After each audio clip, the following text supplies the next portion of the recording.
ನಿನ್ನೆಯಿಂದ ಬೈಕ್ ಟ್ಯಾಕ್ಸಿಯನ್ನ ಸರ್ಕಾರ ಬಂದ್ ಮಾಡಿದೆ. 18% ಸ್ಟೂಡೆಂಟ್ಸ್ ಪಾಪ್ಯುಲೇಷನ್ ಈ ಬೈಕ್ ಟ್ಯಾಕ್ಸಿ ಸರ್ವಿಸ್ಗಳನ್ನ ಬಳಸ್ತಾ ಇದ್ರು. ಬೆಂಗಳೂರಲ್ಲಿ ಸುಮಾರು 25-30 ಲಕ್ಷ ಜನ ಈ ಸರ್ವಿಸ್ ಅನ್ನ ಬಳಸ್ತಾ ಇದ್ರೆ, ಸ್ಟೂಡೆಂಟ್ಸ್ ಆಗಿರ್ಬೋದು, ಟ್ಯೂಷನ್ಗೆ ಹೋಗೋಕ್ಕೆ, ಸ್ಪೆಷಲ್ ಕ್ಲಾಸ್ಗೆ ಹೋಗೋಕ್ಕೆ, ಕಾಲೇಜ್ಗೆ ಹೋಗೋಕ್ಕೆ, ಎಮರ್ಜೆನ್ಸಿಗೆ, ಕೋರ್ಟ್ಗೆ ಹೋಗೋಕ್ಕೆ, ಆಸ್ಪತ್ರೆಗೆ ಹೋಗೋಕ್ಕೆ, ಆಫೀಸ್ಗೆ ಹೋಗೋಕ್ಕೆ, ಇಂಥ ವಿಚಾರ ಅಂತೆಲ್ಲ ಇಷ್ಟು 15-20 ಲಕ್ಷ ಜನ ಈ ಬೈಕ್ ಟ್ಯಾಕ್ಸಿಗಳನ್ನ ಬಳಸ್ತಾ ಇದ್ರು. ಕಾರಣ ಯಾಕೆ ಅಂತಂದ್ರೆ, ಒಂದು ಕ್ಯಾಬ್ ಮತ್ತೆ ಆಟೋಗಳಿಗೆ ಕಂಪೇರ್ ಮಾಡಿದ್ರೆ ಸ್ಪೇಸ್ ಕಡಿಮೆ ಇರುತ್ತೆ, ಆರ್ಥಿಕವಾಗಿ ಇವೆರಡು ಕಂಪೇರ್ ಮಾಡಿದ್ರೆ ಕಡಿಮೆ ರೇಟು, ಆಮೇಲೆ ಜಲ್ದಿ ರೀಚ್ ಆಗ್ಬೋದು ಅನ್ನೋ ಒಂದೇ ಒಂದು ಕಾರಣಕ್ಕೆ ಈ ಬೈಕ್ ಟ್ಯಾಕ್ಸಿ ಅನ್ನೋದು ಸಾಕಷ್ಟು ಟ್ರಾನ್ಸ್ಪೋರ್ಟ್ ಸಿಸ್ಟಮ್ ಅಲ್ಲಿ ಒಂದು ಪ್ರಭಾವನ ಬೀರಿತ್ತು.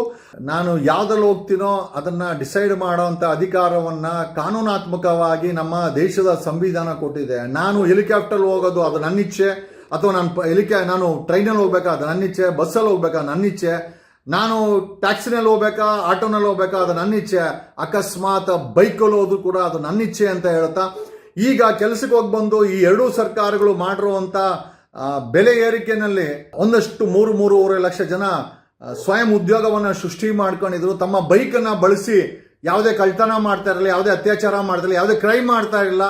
ಆರ್ಥಿಕವಾಗಿ ತಮಗೆ ಸಪೋರ್ಟ್ ಮಾಡಲಿಕ್ಕೆ ಈ ಒಂದು ವ್ಯವಸ್ಥೆಯನ್ನ, ಈ ಒಂದು ಸರ್ವಿಸ್ ಅನ್ನ ಕೊಟ್ಟು